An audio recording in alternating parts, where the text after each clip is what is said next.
Vamos lá, queridos, vamos pensar nesse mês de decisão e orando a Deus e buscando, uma palavra para compartilhar, não só com você, mas principalmente comigo também, porque se Deus não falar comigo, não tem como eu falar algo para você. Não quero falar nada do meu coração para você, porque meu coração é enganoso. E orando e buscando a direção de Deus, eu estava olhando tudo e pode deixar isso aí mesmo, Ricardinho, não tira não, tá, querido? Eu vou aprender um dia, meu pastor, eu vou aprender um dia. Queridos, eu vou confessar meu pecado aqui. Nós temos uma equipe de trabalho, E Ricardinho, com todo o amor que eu tenho em você, vai pedir para não falar teu nome. Então, é uma última vez que eu vou chamar você, Ricardinho. Mas, vamos lá, queridos, eu estava pensando, um ano para crescer, essa é a nossa proposta, nossa meta, nosso alvo. E estávamos indo tão bem, a coisa estava tão bacana.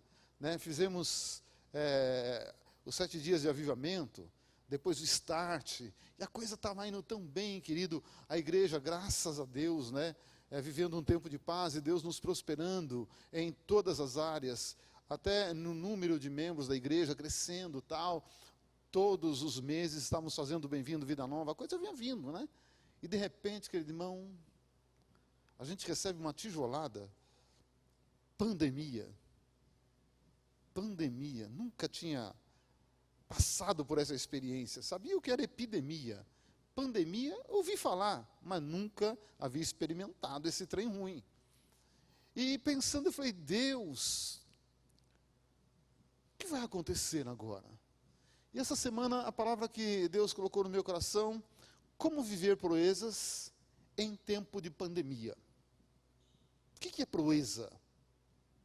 Proeza é quando você consegue superar ou conquistar algo que tem um nível de dificuldade muito grande. Isso é uma proeza. Você consegue superar e conquistar algo que, aos olhos humanos, é impossível, mas você vai lá e conquista. Você fez uma proeza. E eu estava pensando, Deus, agora, para a gente conquistar e para fazer proeza nesse tempo, é só o Senhor mesmo para nos ajudar. É só a gente perder o medo, perder a incredulidade e, desculpa o termo, e se enfiar de cabeça e tudo, irmão. E ir para cima. Loucura. Mas eu quero pensar isso com você, que o Espírito Santo fale muito mais ao seu coração do que as minhas palavras. Que o Espírito Santo entre aí na sua casa e que ele possa fazer você fazer proezas. É isso que eu desejo. E eu estava pensando na vida de um homem chamado Moisés. Êxodo, no capítulo 3, de 11 a 15. Eu quero só fazer um pequeno comentário antes do versículo 11. Pode deixar na tela.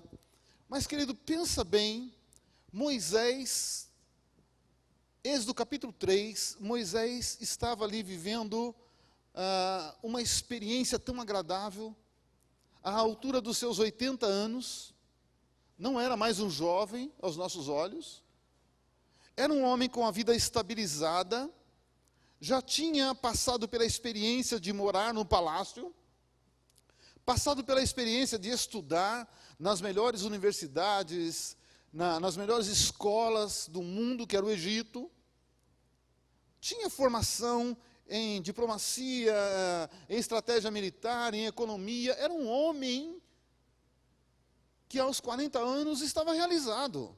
E de repente acontece tudo o que aconteceu, ele tem que fugir e vai embora, vai para o deserto, e está ali no deserto, e no deserto, na verdade, foi o tempo onde ele conquistou muitas coisas. O tempo onde ele aprendeu a ter uma estabilidade diferente daquela do Egito. Um tempo onde ele construiu relacionamento e alianças sérias e duradouras. Foi lá no deserto que ele casa. Não foi nos palácios. Foi no deserto. No deserto ele se torna pai, um homem de família.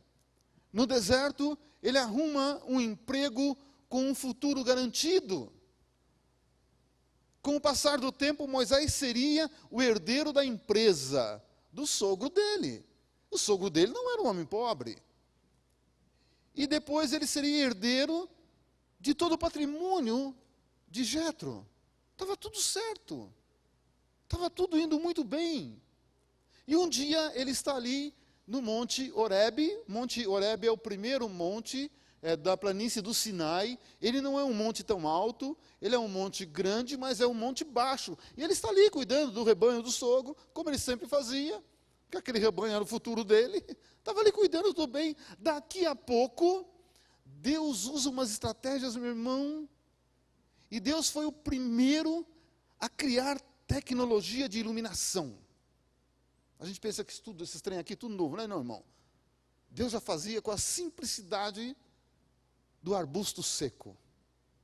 A gente liga na tomada, precisa de energia. Deus não precisa de energia, irmão. Dessa que a gente usa, não. Deus botou fogo no arbusto ali. Isso é normal. Aquele lugar tem muita... arbusto é uma árvore pequena, em tamanho, com os galhos finos, e aquilo, quando esquenta para valer, seca tudo. Irmão, aquilo ali para pegar fogo, pegou. Se você soprar, não apaga, pega fogo. E Deus bota fogo naquele negócio. E Moisés está ali, cuidando do rebanho, e olha para aquele fogo, nada de anormal. Quantas vezes ele já havia visto um arbusto pegando fogo? Isso não é normal. Mas continua cuidando, sabe, do rebanho. Daqui a pouco ele olha de novo, está queimando. Meia hora está queimando, 1 hora está queimando, 2 horas. Ele falou, opa, tem alguma coisa estranha aí. Arbusto é 15 minutinhos e acabou. Do jeito que ele vem, ele vai. Mas esse é diferente. Ele é colorido, ele pisca. Né? Ele tem aquele trem, um movie.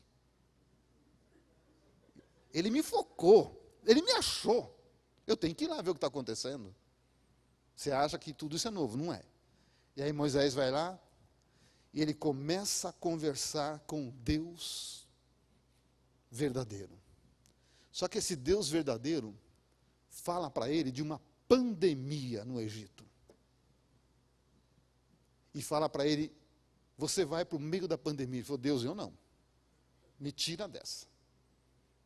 Tranquilo, 80 anos, casado, com uma herança, tudo bem na minha vida. Que pandemia o quê, Deus? O senhor está brincando. Voltar lá? O senhor sabe quem é o faraó, quem é o rei lá? O senhor sabe o amor que ele tem por mim? Se eu entrar lá, eu não saio vivo. Deus disse, você vai. E há aquele embate entre Moisés e Deus, que você conhece a história. Deus tentando convencer Moisés de ir, e Moisés tentando convencer a Deus de não ir. Mas quando Deus tem um propósito, irmão, não adianta você bater o pé. Quando Deus tem algo para você, não adianta você bater o pé. Ou você vai para a barriga do peixe, ou você faz as coisas do jeito que Deus quer por bem, ou então, querido irmão, a coisa fica estreita. E Moisés, tá bom, Deus, eu vou. Aí chegamos no versículo 11. Então disse Moisés, pera, irmão, cadê meu negocinho aqui? Oh. Ganhei um... Oxe. Mas vamos lá então. Hein, tá vendo? Isso aqui tem um alcance, irmão. Isso é de Deus o trem aqui, ó. Então disse Moisés a Deus, quem sou eu para ir a Faraó e tirar do Egito os filhos de Israel? Ele falou, Senhor Deus, o senhor está brincando comigo. A minha ficha lá não é limpa. Se eles puxarem minha capivara, eu estou frito. Ele já está atrás de mim. Já tem um mandado de prisão. Deus lhe perguntou, Deus respondeu, eu serei contigo, e este será o sinal que eu te enviei. Depois de haveres tirado o povo do Egito, servireis a Deus nesse monte. Mas o senhor está brincando, que sinal é esse? Eu estou falando para o senhor que não dá para ir lá. O senhor quer que eu vou lá e tire o povo? Agora, eu pergunto para o senhor, como é que eu vou lá? E o senhor diz, não, eu vou te dar um sinal. Mas o senhor que o senhor está me prometendo, é depois que eu tirar o povo. Eu quero o sinal antes. Porque depois que eu tirar o povo, eu não preciso de sinal. É ou é verdade? Diga comigo, meu Deus é normalmente anormal. Ele não pensa como eu, ele não pensa como você. Os pensamentos dele são muito mais altos do que o nosso. Mas tem uma coisa poderosa, os caminhos que ele tem são mais altos que os nossos. Moisés estava pensando com a mente humana, a mente natural. Deus falou, não, fique em paz, meu. Filho meu, vai lá, estou mandando para você, vai lá. Então, mas como é que eu vou? Tipo, me dá um sinal, que eu estou falando com um ser superior. Ele diz, então, a hora que você vier com o povo, faz uma festa para mim, esse vai ser o meu sinal. Deus, não vale. Assim eu não vou brincar. Vamos lá. Tem mais aí ou não? Não, né? É só aí. Eu quero dizer para você, querido irmão, que Deus, quando Ele tem algo para você e para mim, eu preciso entender como eu vou lidar com esse Deus. Se tudo vai bem na minha vida e de repente Deus vem e te faz uma proposta que você fala, não, Deus, não, não, não. Ou se nós estamos vivendo uma situação como nós estamos vivendo, e você precisa confiar em Deus, você fala, Deus, não dá, a coisa está difícil, o negócio aqui é só lockdown, é tranca tudo, não sai para a rua. Hoje melhorou, irmão, glória a Deus, Deus é bom, né? Acabou com esse rodízio aí que...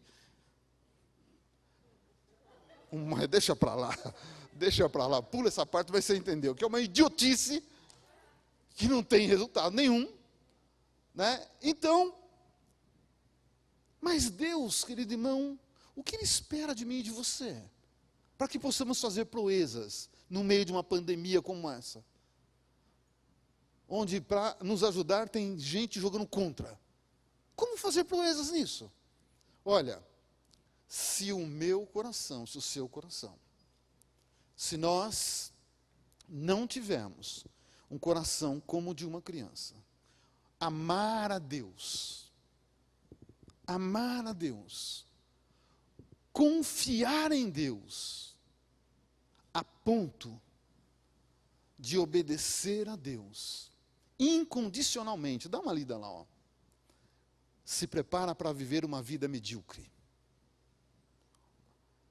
Se seu amor e sua confiança em Deus não for como de uma criança, a ponto de te fazer obedecê-lo incondicionalmente, prepara para viver uma vida medíocre. Uma vida como a grande maioria vive. Eu preciso entender, quando a Bíblia diz, se eu não me torno como uma criança, querido irmão, não adianta. Criança é assim, querido irmão, o tempo que o Pedro era menor, e hoje estou vendo isso com o Daniel, eu punha ele aqui e falava, pula. Ele pulava. Confiava totalmente no avô, que eu não ia sair. Que se fosse preciso eu caía, deixava ele cair em cima. Confiança. Um amor incondicional, um amor sincero, um amor puro, um amor simples. Se eu não aprender a ter esse tipo de relacionamento com Deus, porque se eu amar a Deus de todo o meu coração e confiar nele, Deus é bom e Deus é confiável. Se eu amá-lo e se eu confiar nele, isso vai me levar a obedecer incondicionalmente. E aí sim eu vou ter condições de fazer proezas. Salmo 108. Você quer ver o que o Salmo 108 diz? E eu quero entender isso. Em Deus faremos proezas, porque Ele pisará os nossos adversários. E quando está falando aqui em adversário, não está falando só de pessoas.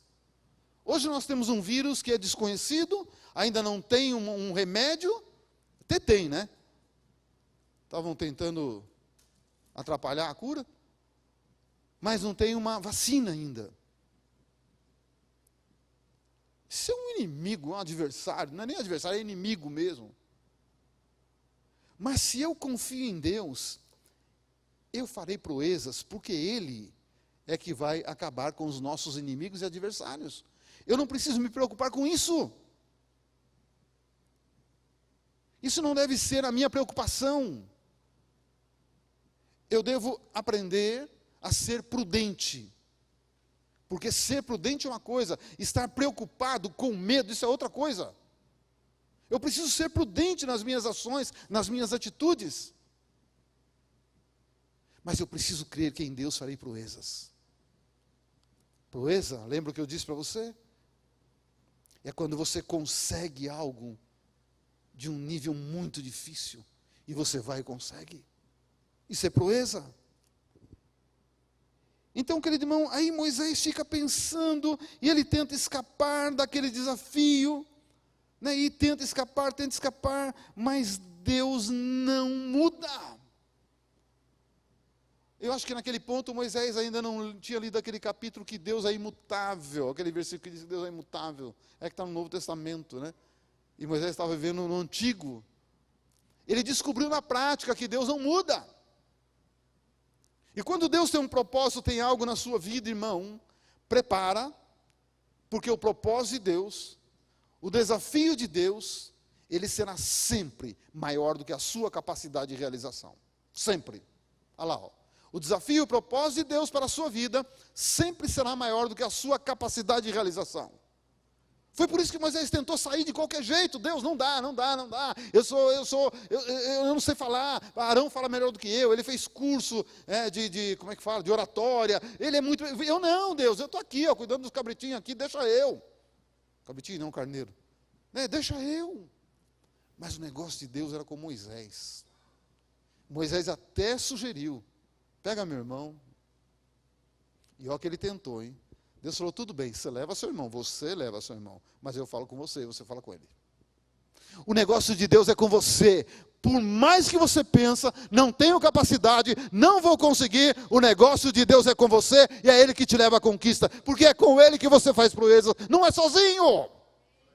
Não é sozinho. E agora, querido, eu quero dar uma passeadinha nesse tempo em que Moisés aceita o desafio e ele sai para fazer proezas. Cadê a minha água? Eu conheço a minha água. Hã? Oxe, pegaram. Obrigado, Wagner. Não sei quem foi, né? Eu acho que eu sei. Obrigado.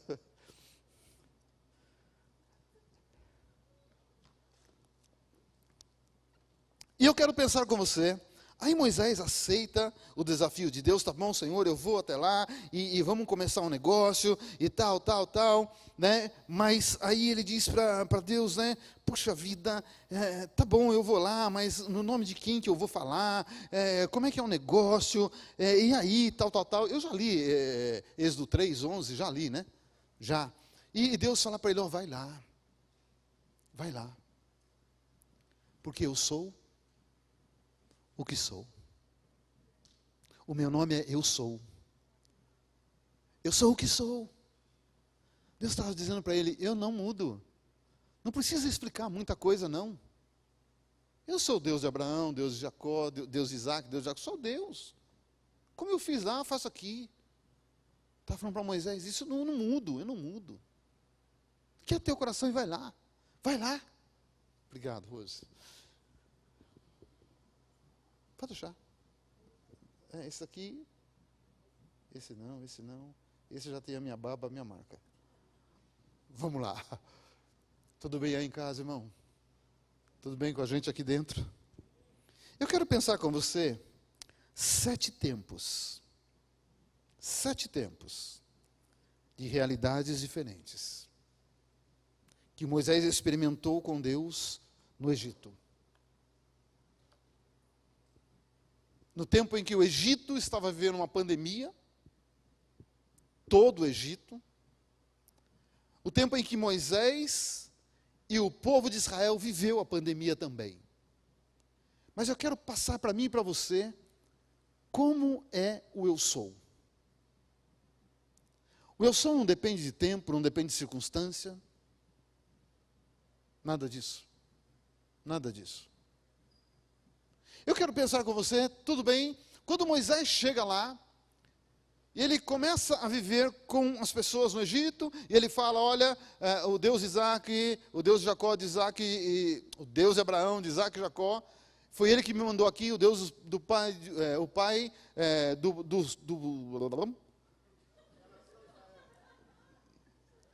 o pai de Abraão, o pai de Isaac, o pai de Jacó, foi ele que me mandou aqui. Essa água aqui não está coronada não, né? Então, tá bom. Senhor, repreende todo espírito de enrolação de língua, desde que não seja para orar, né? Vamos lá. E aí, quando Moisés chega no Egito, ele se depara com uma situação. O povo não estava vivendo muito bem, não. Mas 100% empregados. O emprego no Egito era pleno.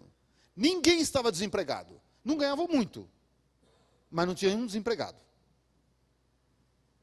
Eles chegaram nessa situação, todo mundo empregado, todo mundo trabalhando. E ele olhou e falou, bom, Deus mandou eu tirar esse povo daqui, eles estão 100% empregados, eu vou falar para esse povo que Deus mandou eles virem comigo para onde? Olha a pandemia na vida dele também, começou aí. Até agora não tem praga na parada. A praga estava na cabeça do Moisés. Ele falou, vou arrumar encrenca para o Egito, eu vou tirar a mão de obra do Egito, que é barata, eu vou bagunçar a economia do Egito. O Paulo Guedes do Egito já estava desesperado com o Moisés. Como ele está, coitado desse homem. Né? Quarta-feira que vem eu quero falar algo sobre o Brasil. Hein? Quarta-feira vamos estar juntos aqui. E ele olha para aquela situação e falou, bom, Deus, o negócio vai apertar, mas tudo bem. O Senhor mandou, eu estou aqui. Eu estou aqui. Vamos lá. Você quer ver uma coisa? Êxodo 8, 21 até o 23. Porque aí o povo empregado, Moisés vem, enquanto está ali na tela, Moisés vem e ele já dá o recado para o faraó, ele já agita todo o negócio lá, já pega as bandeiras, já vai para a rua do Egito, e já faz o auê no Egito, né? O povo tem que sair para fora, o povo tem que ir para a rua, o povo tem que trabalhar, mas fora daqui, né? E tal. Debaixo desse jugo não dá, agita tudo. Olha lá, Êxodo 21, nós vamos ler até o 23. E aí, Moisés fala das pragas. E aqui eles já estão entrando na quarta praga. A pandemia pega o Egito porque Moisés fala, virá uma praga, Faraó endurece o coração, vem outra praga, e era em todo o Egito. E agora nós vamos entrar na quarta praga. Olha como Deus é interessante. Do contrário, se tu não deixares ir o meu povo, eis que eu enviarei enxames de moscas sobre ti e sobre os teus oficiais e sobre o teu povo e nas tuas casas, e as casas dos egípcios se encherão desses enxames, e também a terra em que eles estiverem. Naquele dia, irmão, Deus é um estrategista de primeira. Deus diz assim, olha, Deus só deu uma amostra grátis. Até a terceira. Hã? Foi no olho de alguém aí? Misericórdia, perdão. O brinquedo é novo, ainda não aprendi. Está tudo bem? Precisa orar pelo teu olho ou não? Não? Então vamos embora. Naquele dia, separarei a terra de Gósen, em que habita o meu povo, para que nela não haja enxames de mosca. E saibas que eu sou o Senhor no meio dessa terra. Versículo 23. E farei distinção entre o meu povo e o teu povo. Amanhã se dará este sinal. Até a terceira praga da pandemia no Egito, o povo judeu também passou. Sofreram juntos. Estavam todos juntos. Vem a praga do sangue, e está ali, e o povo de Israel também. Então, querido, existem situações que nós passaremos. Como nesse coronavírus, quantos irmãos de várias igrejas também pegaram. Graças a Deus, a nossa igreja, nós estamos com todos aqui, e glória a Deus, não queremos perder ninguém para esse vírus. A minha oração desde o começo foi essa, Senhor, não deixa a igreja perder ninguém com esse negócio. Não deixa. E graças a Deus, Deus tem nos guardado. Mas aí Deus chega e fala para Moisés, olha, fala para Faraó, agora a minha estratégia muda. Você ainda não reconheceu quem é Deus, mas a minha estratégia muda. O povo judeu ficava numa terra, num lugar diferente dos egípcios. E Deus diz, então, nessa quarta mosca você vai ver. Moisés fala para Faraó. Diga para Moisés, Deus fala para Moisés fala, você vai ver agora a diferença. Porque agora o meu Deus fará a diferença entre aqueles que são dele e aqueles que não são. Querido irmão, eu penso comigo, agora Deus fará a diferença entre o povo dele e aquele que não é o povo dele. Porque esse tempo que nós estamos vivendo é um tempo único. É um tempo de oportunidade para a igreja, para conserto, para arrependimento, para colocar a vida em ordem. E o avivamento? O avivamento é para aquele que está morto, ele vai receber Jesus, vai se converter e vai se tornar um vivo nessa terra de mortos. Então agora é a hora da igreja consertar, cada um consertando a sua vida, porque nós sabemos onde nós erramos. Então, querido irmão, você que está aqui, querido irmão, você que está aqui, irmão, irmã, vocês que estão em casa, põe a sua vida em ordem. Põe a vida em ordem. Mês de junho nós teremos aqui, já lançaram aqui antecipadamente, né, dias de Elias. Dias de conserto, de reparo, de restauração. Conserto de altar. Primeiro altar a ser consertado está aqui, ó. Se não houver conserto aqui, aqui é difícil. Então agora é o tempo de nós estarmos vivendo essa oportunidade como igreja para poder experimentar o que eu vou falar na quarta-feira, sabe, viver o tempo da igreja gloriosa. A coisa vai ficar difícil? Vai, mas nós viveremos sinais e maravilhas de Deus no meio da igreja, porque Ele vai se manifestar no meio do povo dEle. Ele fará a diferença entre nós que servimos e aqueles que não servem, porque Ele virá para buscar uma igreja gloriosa. Você trouxe as duas mãos, você que está aqui? Glória a Deus, a máscara só está aqui, não está aqui.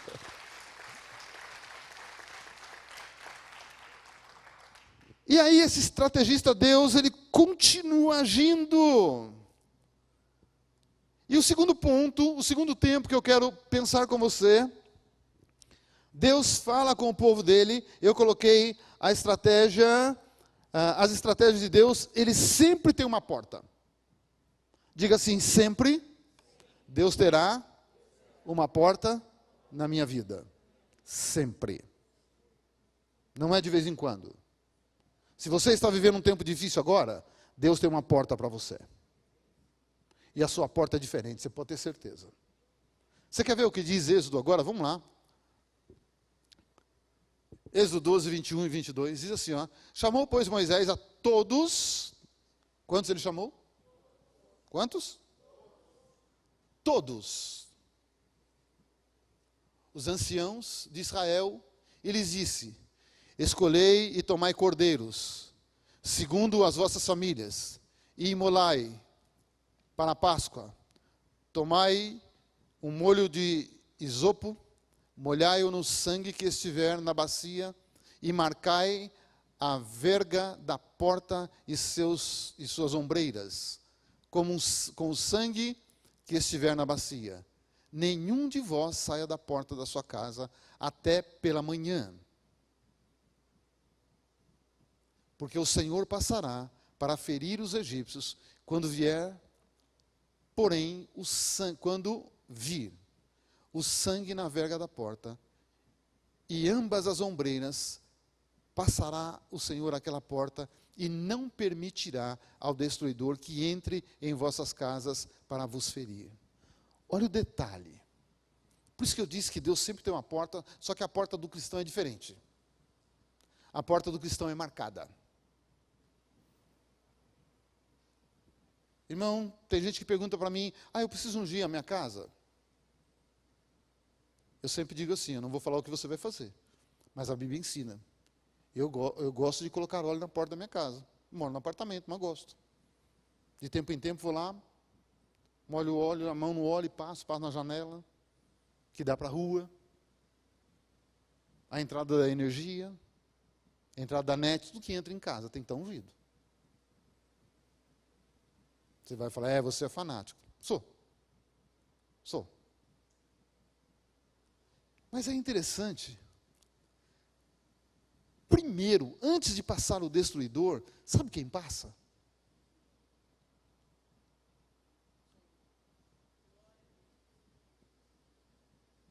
Então quem está com medo do destruidor, para com isso, irmão. Deus passa na frente dele.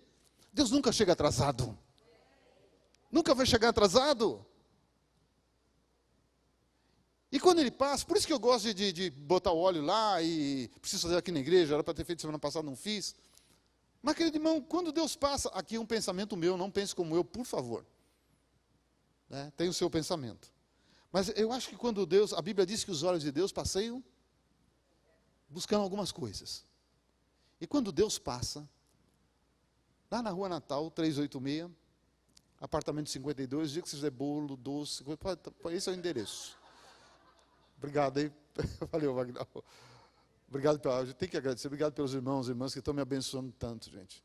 Mas ó, quando você mandar lá, ora, impõe a mão, fala, Senhor, tira toda a gordura. Que quem comer isso aqui não engorde. Daí eu vou concordar com você. Mas vamos voltar para cá. Está tudo bem aí, irmão?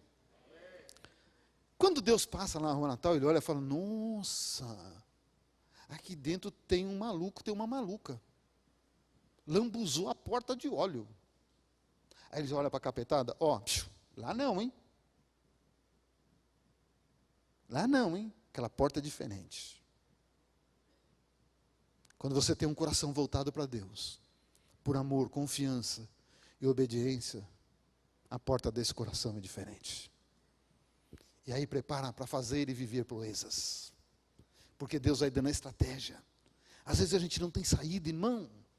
Existem situações que a gente não tem saída. Ou você nunca passou por isso. Irmão, já passei por situação na vida e falei, Deus, agora não dá mais, acabou. Você entendeu? Acabou. E aí Deus sabe de nada, inocente. Vem comigo. E aí Deus mostra que tem porta. E normalmente, a porta que Deus abre é melhor do que aquela que fechou.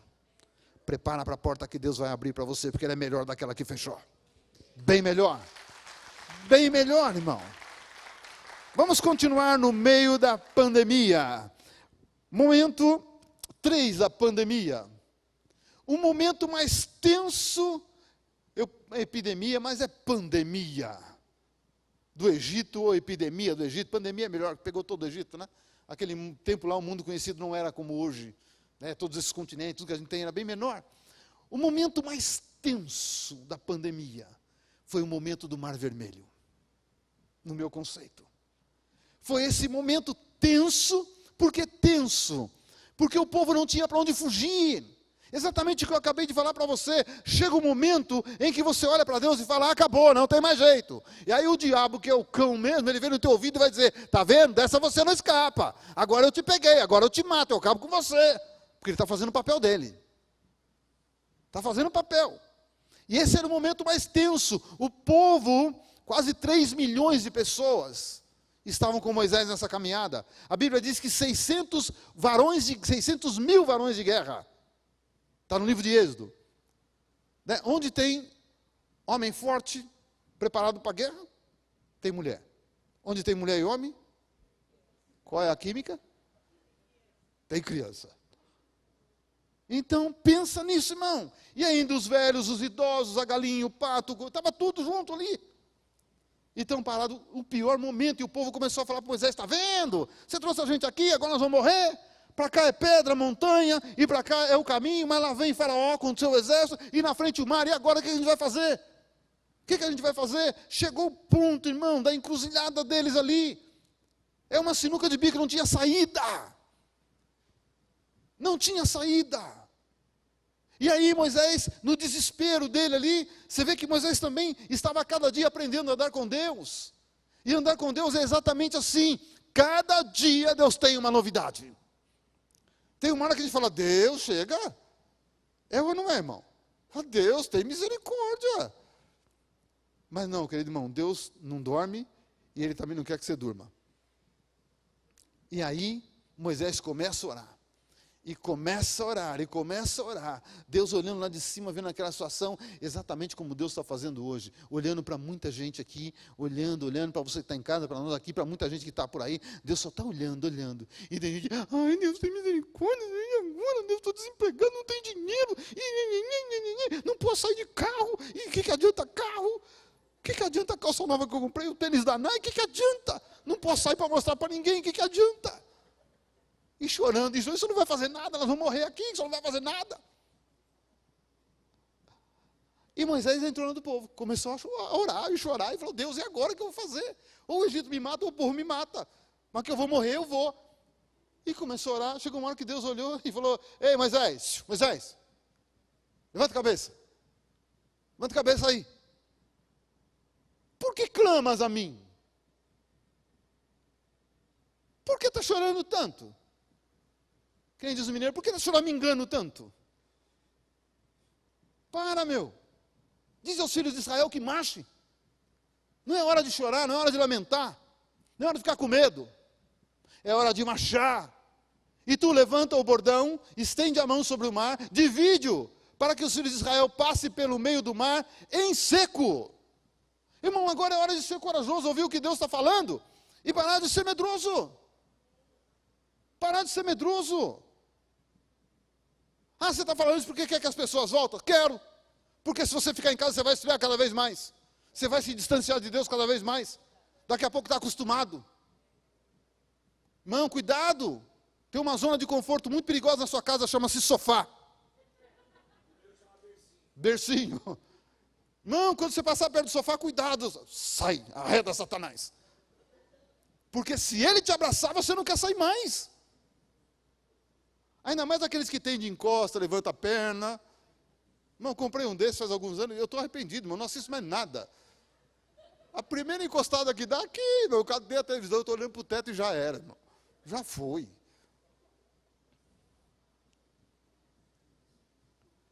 Então, querido, é hora de marchar. Você que pode vir para a igreja, vem.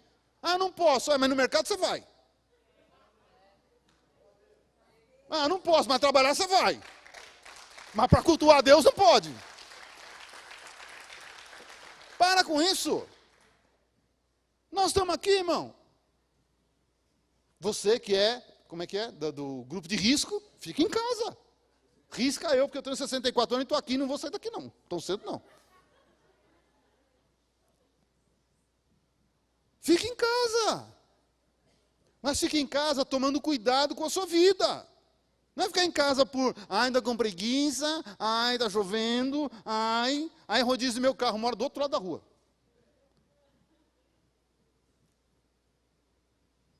Não, para.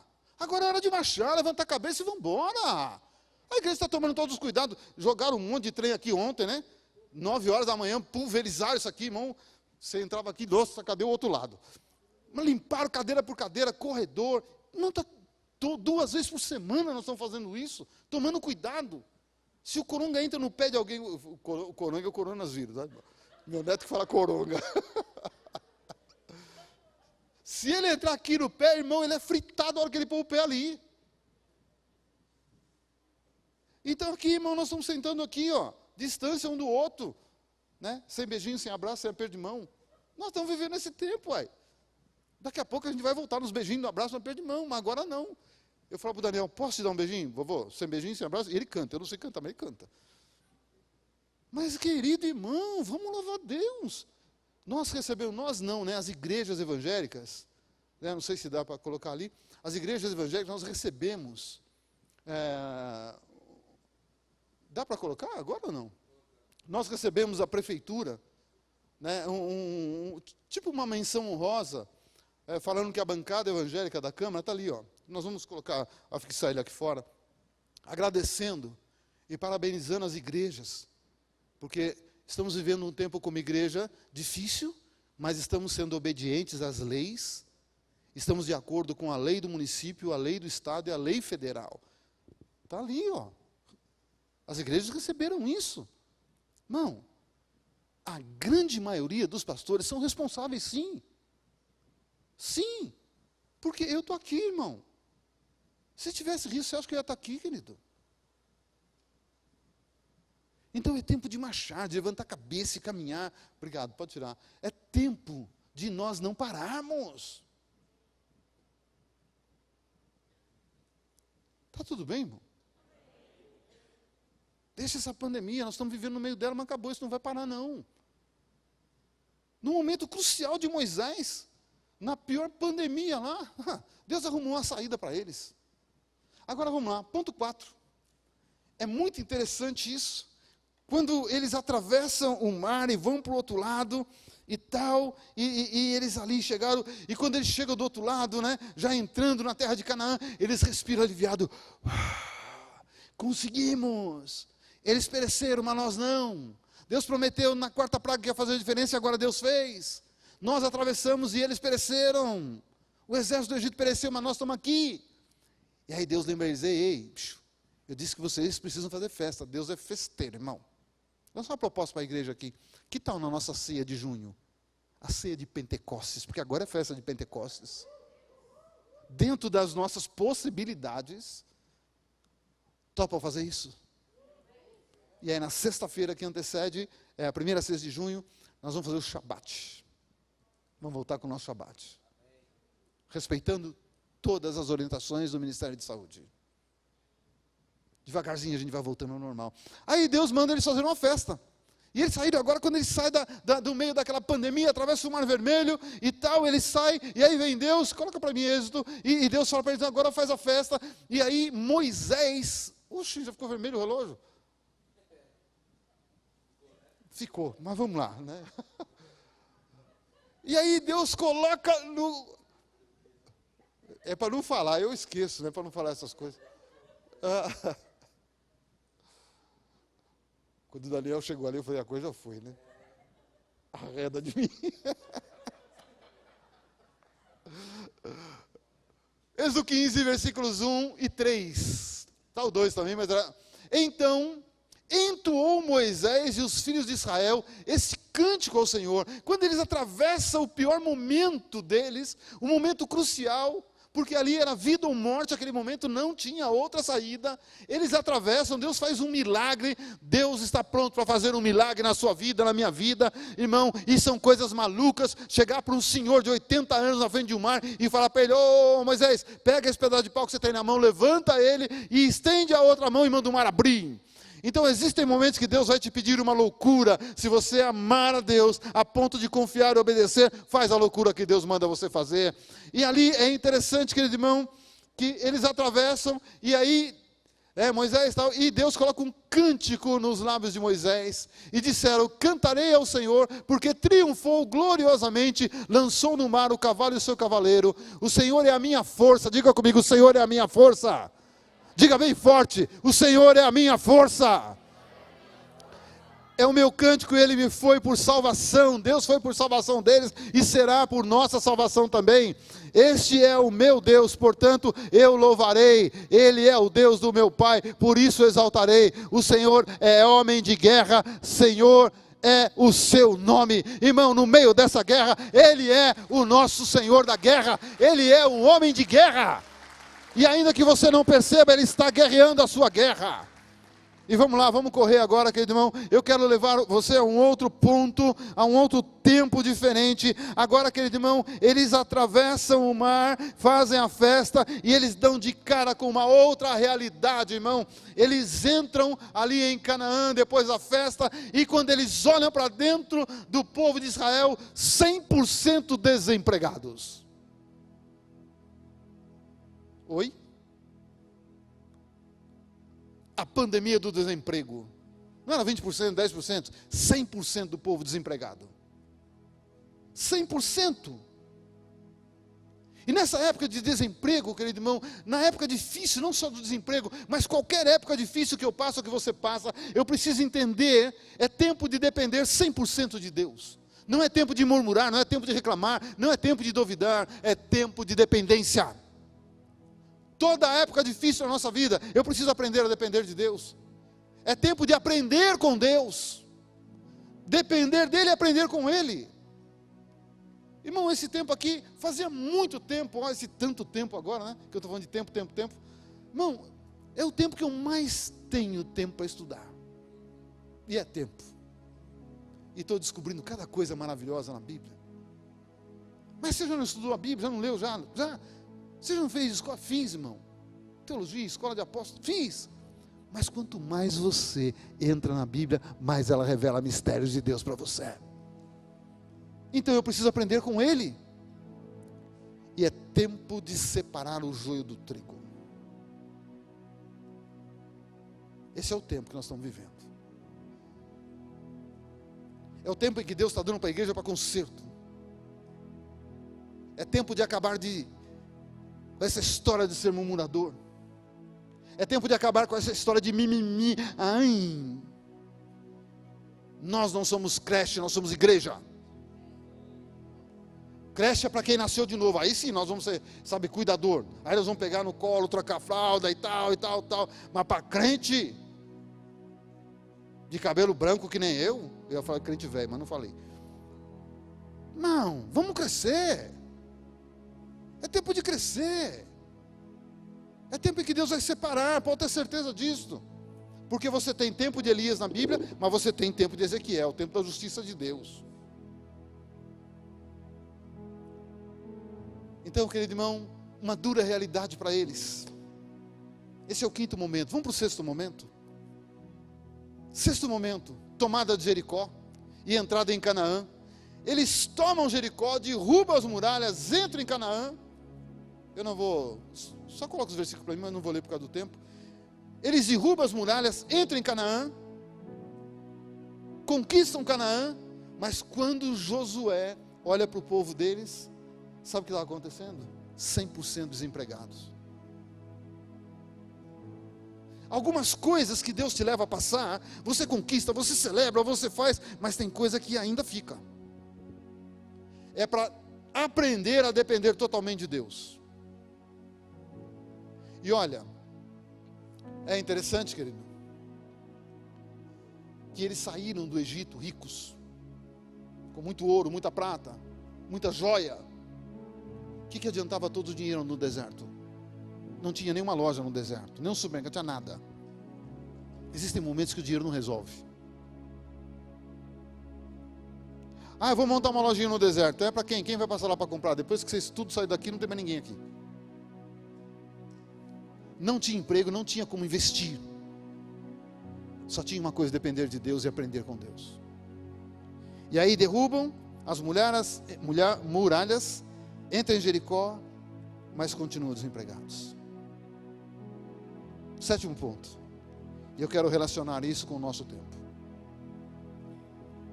Quando eles entram em Canaã, e Josué olha 100% desempregado, 100% sem poder empreender, mas a maioria, a grande maioria, tinha condições de empreender. E aí Josué lembra aquele povo que entrou com eles. Deus nos prometeu uma terra que emana leite e mel. Deus nos prometeu uma terra de prosperidade. Eu quero dizer para você, principalmente você que é da Vida Nova, no começo do ano, Deus te prometeu um tempo de crescimento. Tempo para crescer. E no mês de maio eu preciso tomar uma decisão. Eu vou aceitar essa proposta de Deus, ou eu vou ficar acuado e com medo? Ou eu vou me lançar nos braços do meu Pai, sem medo, porque Ele é confiável. Então eu quero dizer para mim e para você, querido irmão, não pense que eu estou pregando só para você, estou pregando para mim. Deus não é homem para mentir. E se Deus prometeu, nós viveremos esse tempo. E eu quero terminar com Êxodo, para terminar, 3,14. E disse Deus a Moisés: eu sou o que sou. Disse mais: assim dirás aos filhos de Israel: eu sou, me enviou a vós outros. Eu termino dizendo para você: Deus é o mesmo. Deus não muda. O Deus que sustentou esse povo por 40 anos no deserto, onde não havia alimento, não havia roupa, não havia nada, Deus sustentou esse povo. Você acha que Deus não vai nos sustentar? Ah, mas o tempo está difícil. Não se compara a 40 anos no deserto. Não se compara. Ele é o que Ele é, Ele não muda. Não muda. Quando chega o momento do Mar Vermelho, todos pensaram que iam morrer. Deus não muda. Você não vai morrer, você não vai morrer. Nós vamos sair dessa. Nenhuma pandemia pode parar o projeto que Deus tem. Na minha vida, na sua vida e na face da terra. E o projeto dele antes do fim é buscar uma igreja gloriosa. E Deus está levantando uma igreja gloriosa. Por isso, aquieta o teu coração. E eu quero aproveitar e dizer para você: é tempo de crescer. Aquele povo saiu com muito dinheiro, mas não tinha onde investir. E Deus arrumou oportunidade. Continua sendo fiel nos seus dízimos. Continua sendo fiel nas suas ofertas. E Deus vai abrir a porta da oportunidade para você. Se você está bem, Deus vai te fazer você crescer muito mais. Se você está passando um tempo difícil, Deus vai abrir uma porta única para você. Aí na sua tela está passando o QR Code. Seja fiel, faça a transferência, seja fiel. Esse é o momento. Nós estamos aqui, ó. Glória a Deus, hoje já estamos com bastante gente. Não, que alegria. Para mim isso aqui hoje é uma igreja lotada. Porque pregar olhando para aquele negocinho ali, irmão, a gente aprende tudo na vida. Mas você espera o sorriso daquela câmera, não dá, irmão. Aí você olha para o outro e fala, vai aplaudir a palavra. Não vai, irmão. Por isso que nós amamos vida e gente. O nosso negócio é gente. É gente.